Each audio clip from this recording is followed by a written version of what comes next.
Welcome back to Iron Rage, the show where John Romano, Lee Priest, and I vent our frustrations with the world. Today's topic, being on time, something I'm not very good at. Let's go to, oh, look, I think we have a special guest, Iron Man. Where did you come from? I don't know, but I'm going to join the Justice League if this shit keeps up. I haven't heard Iron Man with an Australian accent ever, I don't think. That's Tony Stark's disguise. Now, let me tell you, you say come on at 7 o'clock. I was going to go to the gym with the 4 and fucking Hulk and that, but because you're on so an hour late, I've had to sit here, get a cup of coffee, can't work out how to drink the fucking thing. You think Tony Stark would have given me some fucking straws or fucking something, but fucking hell, how does he do this? Actually, it's getting hot in here, hold on. Thank you. It's Lee Priest. The sound it makes when it opens. Yeah, it looks like his racing helmet, almost. I can drink now, thank you. Good morning. Good morning. Good day, mate. What happened to John? Getting my coffee. Oh, okay. Cheers, John. Cheers. I got cats. This is from Stark Industries, cats. Now, John, I have this problem with being placed on time. The only place I'm ever on time is the airport because I'm petrified of missing my flight, so I'm always early to the airport. But I cut things down to the last minute, and that's because I do too many things during the day. I have to admit, I run around too much. I overschedule everything. But talk to me about, in life in general, the importance of going places and being places on time. I think it's overrated. You do? Good. Everybody's in a fucking hurry, you know? I mean, it's like the Germans. It wasn't until 2002 that Germans put cup holders in their cars because you're supposed to drive. When you want a cup of coffee, you pull over. You know, in Italy, you know, people have lunch for 3 hours. So, you know, they talk, they have wine. To hurry, always constantly be in a hurry. I got to get there. Be anal about it. 8:30. If I'm at 8:29, I'm going to be late. I think that's ridiculous. People got to lighten up. If I say I'm going to be there at 8 o'clock, it means I'm going to be there around 8 o'clock. It might be 8:15. It might be 8:20. It might be 5 to 8. I'm not in the military anymore. I don't have to like be pinpoint, precise, accurate. So if you're one of those people in Mexico, you get invited to a party or somebody's house in Mexico and they tell you to be there at 8 o'clock. If you show up 1 minute before 9, it's a fucking insult. Well, you know, you go to doctor's appointments, you wait an hour anyway in the waiting room. So why go on time? Last time I went to the doctor, 45 minutes I waited for that fucker. And from now on, I tell them when I go in and they say, they call me out of the waiting room, I tell them I have a 15-minute policy. If nobody sees me in 15 minutes, I'm walking out and I'm finding another practitioner. What I do with the doctor is I schedule the first appointment of the day. I don't care how early it is. And I go in there, and I'm still waiting. I'm like, how am I waiting? I'm the first appointment. Well, there's 4 people with the first appointment. I'm like, right. So, how do you decide who goes in first? So, Lee, what do you think about rooms? You wait in there. Yeah. Lee Priest, Iron Man, is showing up on time important to you? You're pretty punctual, yes, aren't you? I'm always punctual. I'm one of those people that's early. So because I'm early, when you pricks are late, it makes it even twice as late. Now, 7 o'clock, because you got daylight savings there now. It's 7 a.m. that you said do the show. I figured, well, I won't go to the gym at 5:30 because 7 will cut in the middle of the training. So I'll just hang around the house here. Then 7 o'clock comes and you say, oh, we'll be another half hour later. So it just throws my whole day off. Now it's almost 8 a.m. and I'm still sitting here, haven't done anything, and I've been up since 5. Steve, this is the very essence of RxMuscle. We do everything not on time. Yeah. But the whole history of the channel has been nothing that's been on time. I don't think we've ever done one TV show on time. Never, ever, even the live ones. Yeah. Now the great thing about Lee is Lee got to stay home and play dress up. So isn't that kind of fun for you? Well, I didn't even think of this until you called me, and I looked across and there it was sitting on the shelf. So I figured, why not put the Iron Man mask on? My son would love to hang out with Lee for the day. He'd have a ball, man. Yeah, they drive their electric cars together. It would be great. Yeah, Lee, I bought my son a Mercedes SLS car, one of those little toy cars. It looks just like the SLS supercar. And I was in Toys R Us once, God bless their soul, they're closing down. Yeah, they're closing down. I was in Toys R Us once, and I was in one of those little cars, and I hopped on it, and I was going down the aisle, and next thing the fucking store manager starts chasing me because I could barely fit on it. My legs are hanging out the side. I got my arm's on the accelerator. I'm going down the aisle. He's like, excuse me, sir, get off that. And I'm going around and that. He said, you have to get off. So I got off and I picked it up and I threw it back on the shelf and said, due to your fucking attitude, I'm not buying that now. And I walked out. How rude! You got to test drive the thing before you buy it. Lee, have you seen some of those cars they have at FAO Schwartz? Oh, I know, Yeah, they're crazy. Expensive. John, you would love this car that I got my son. It's crazy. It looks exact. It's got an MP3 player in it. The lights, it has ground effects. It's got the neon lights. It's got the xenon lights. It's got, I mean, the thing is like better than my car, which I don't have. Does it come with a Glock under the front seat? Yeah, it has a Glock under the front seat. You know what the funny thing is? They're making nicer cars for kids nowadays than the regular cars on the street. But what do you think, Lee, about these? These kids that race these go-karts. They're like 4 years old and they're racing go-karts. Do you think that? I know you're a big car aficionado, and do you think that's a little dangerous? No. Look at Schumacher and all those guys. Yeah, they all started. Lewis Hamilton. They all started young in the go-karts. There's plenty more. Look. Kids jumping from fucking bed to bed can be more dangerous than driving a fucking go-kart. At least in the go-kart, they got safety gear on, they got helmets on, it's done in a controlled area, they got safety people out of the track. So, no, it's not dangerous. Kids just jumping on the trampoline's more fucking dangerous. These days, kids walking to school on their fucking mobile phones more fucking dangerous. So. John, what do you think about that? Anyway, I don't like kids anyway, so they don't get hit by a car. I don't give a fuck. John, do you think it's dangerous for young kids to be driving these little cars? Hell no. That's how you learn how to race. That's where, I mean, every decent Formula One racer today started in go-karts. That's where you start. You start in go-karts and then you graduate up from there. Actually, there's a great little video on YouTube that shows Lewis Hamilton and I think it was Kenny Raikkonen, both in the Kenny Rogers. Raikkonen. No. Lee, you should know this.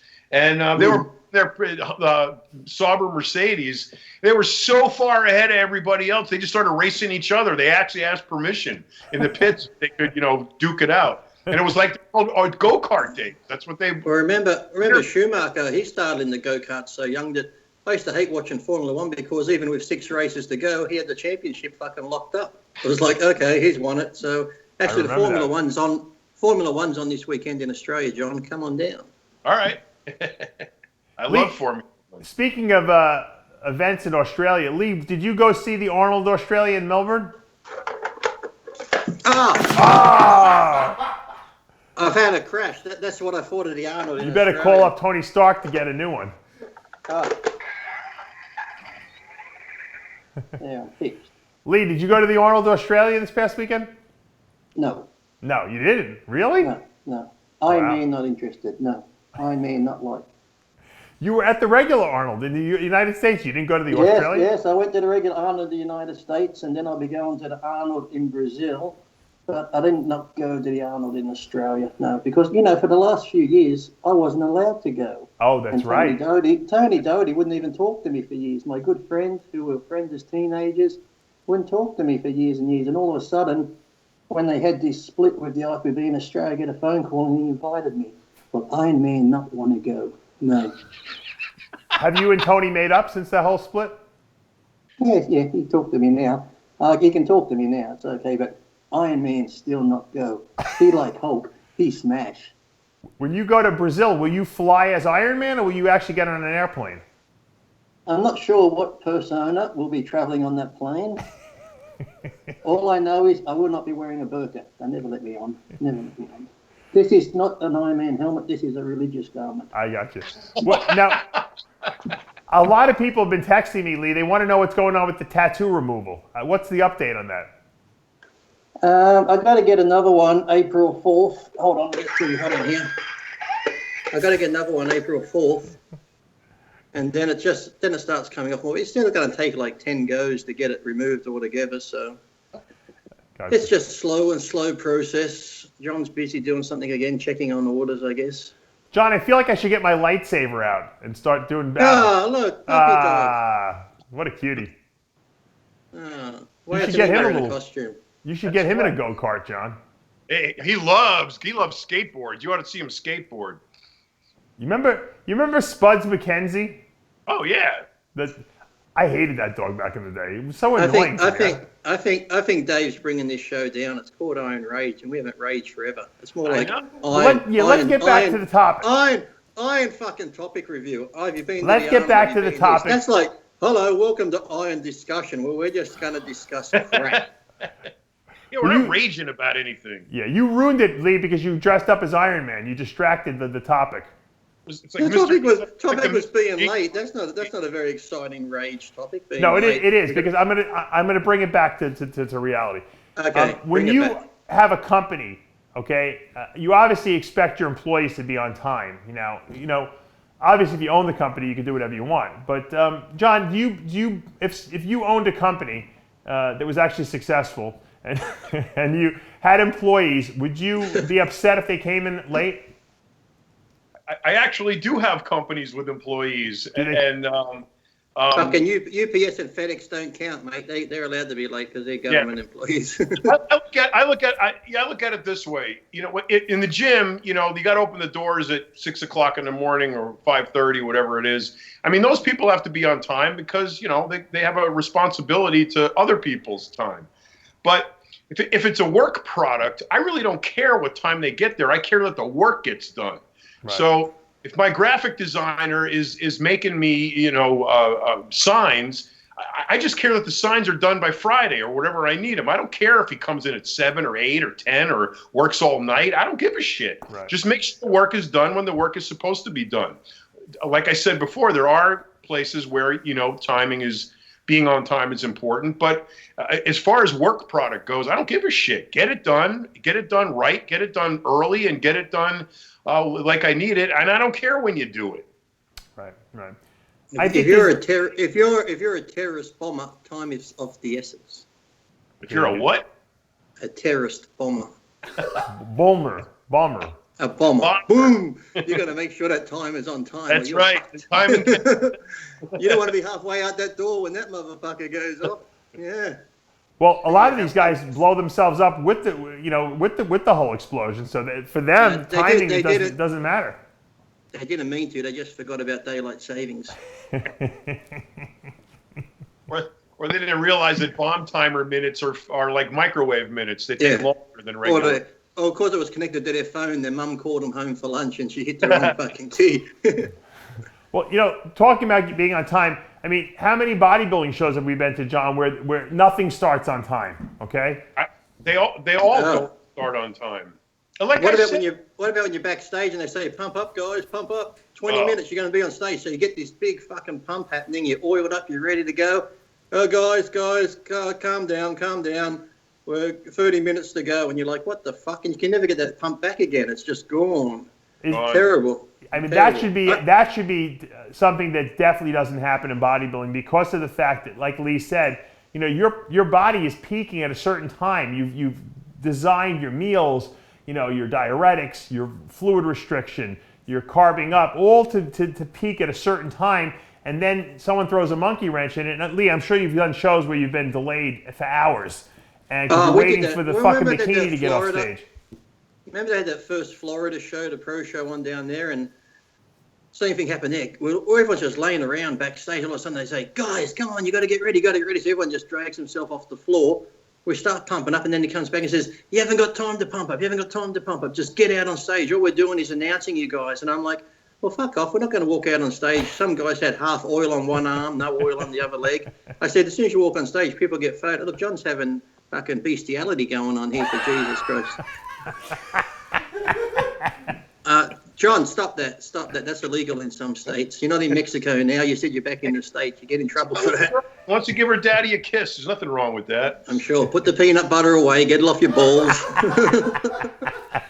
That's how we get him in the shower. We put peanut butter on the wall. The things you bring back from fucking Rosarita in Mexico, them customs aren't allowed in the United States, you know?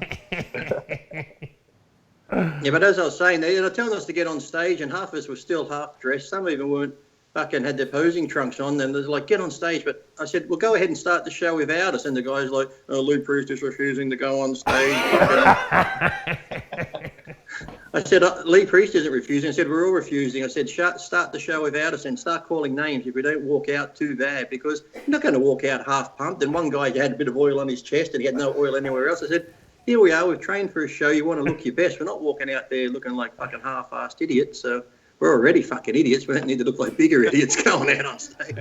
You know, in Mexico, they are notorious for that. And it's really, you know, the whole scene backstage there is something you guys have never seen before. They bring everything with them backstage, their dye, their oil, their food and everything. And they camp out back there. And everybody, like right before the show is when they're painting on their oil with rollers and rags. Oh, yeah. And, you know, people are naked and running around, you know.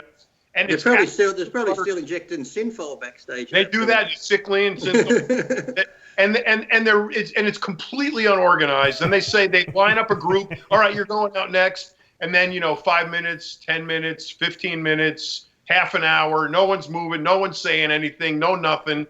And there's still people running around with, you know, half dyed and half oiled. And it's absolute utter chaos. But if you expect to keep your pump there at a Mexican bodybuilding show, forget it. They're the worst run I've ever seen. That's the part of the whole. That's the part of the whole show. You have to know how to time the untimable. You have to be able to anticipate the unanticipatable.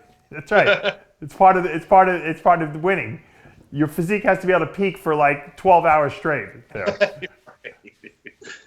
Who do you think were the biggest mouths backstage at shows, like guys who would complain about things? I have to say Lee is definitely up there. Milos has to be up there, and I know Sean Ray's got to be up there. Hey, I didn't complain about anything. I just complained when injustice was done.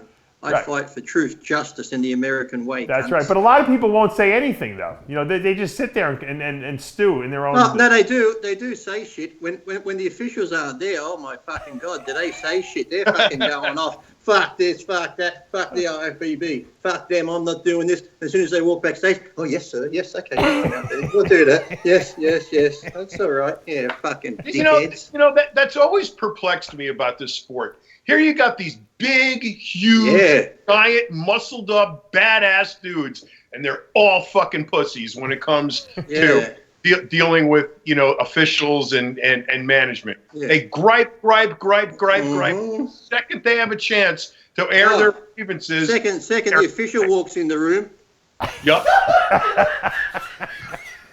Well, Lee, John, you said it best. It's a beauty contest, so to a certain degree. Right. It's not who crosses the finish line first. But I've always said the same. John said it. It's like I used to say, steroids might shrink your balls, guys, but you still fucking have them. What little you have left, fucking use them and stand up for yourself. But they never fucking did. Oh, you know what the truth is? This is the truth, John. At the big shows, you don't have these. You don't see these problems. You don't have this at the Arnold, at the Olympia, the New York Pro. Everything's run professionally. It's these little like guys who want to do it in North Dakota or in Utah. They want to hold a show. No offense to anyone in Utah or North Dakota, but you know these small shows that they don't really have the experience, and then they do this, and then you know it's just not right for the athletes, you know. And then you know it adds another element of stress that the athletes don't need. So that's right. Well. And I always think I always like it at the big shows when they got the catering backstage. You got brownies, a bottle of water, and pizza and sandwiches, and I'm like, God, what? This is like torture, you know. Now, the torture used to be back. The torture was back in the old days when the athletes had to go to that. Remember when Wayne D'Amelia started that VIP thing the night before the contest? And all the pros had to get dressed in suits, go to this VIP banquet, and then you see on the next day online, people go, the pros were very unfriendly. They didn't want to talk much. No, because the night before the Mr. Olympia, you're fucking eating hot dogs and pizza and pies in front of us, telling us, oh, hey, how are you going to do tomorrow? We should be laying down resting, but we have to come to the fucking VIP party because if you didn't go to it, you got suspended. Like, that never happened to me before. You'd get suspended if you didn't fucking go. So what Delet and I used to do was eventually we just went to the party, would walk in for 5 minutes, make sure you see Wayne, walk past, hey, go Wayne, make a big fucking fuss so he knows you're there, and then fucking disappear. So at least he saw us. He knew we were there, so then we just fucking take off and go back to the room and start tanning up. But yeah, the fans would be like, no one was friendly. They didn't want to talk. It's like, what is the fucking night before a contest? We don't want to watch you eat food all night. I would prefer if they just cater some sushi backstage. Wouldn't that be great? No, Be great. But it's like sushi. When did bodybuilders start eating sushi? I can never understand this. It's fucking rice and a bit of raw fish. That's like real men eating fucking quiche, for fuck's sake. Bodybuilders and sushi. I can eat all this sushi. I can eat all this sushi. Wow, whoopie fucking do. You can eat a bit of fish and fucking rice rolled up, and you pay how much for it? That tells me you're a fucking dickhead. Fucking sushi. But if you unroll it and cook it, it's all good. I only go to sushi buffets. Iron Man can't even look at you. Iron Man is disgraced with us girly men who eat sushi. You're embarrassment to the Marvel team. Disagree with Marvel Liam. team is disgusted. Hope Thanos kills you all.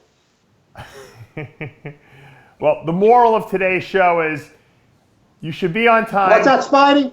Hold on, Spidey. Dickhead's still on here. Yeah, tell Ford to get off the furniture. Hulk, get down. Fucking get down. I'm still talking to this dickhead. Yeah, he was fucking late. I'll save the world in a minute. Carry on.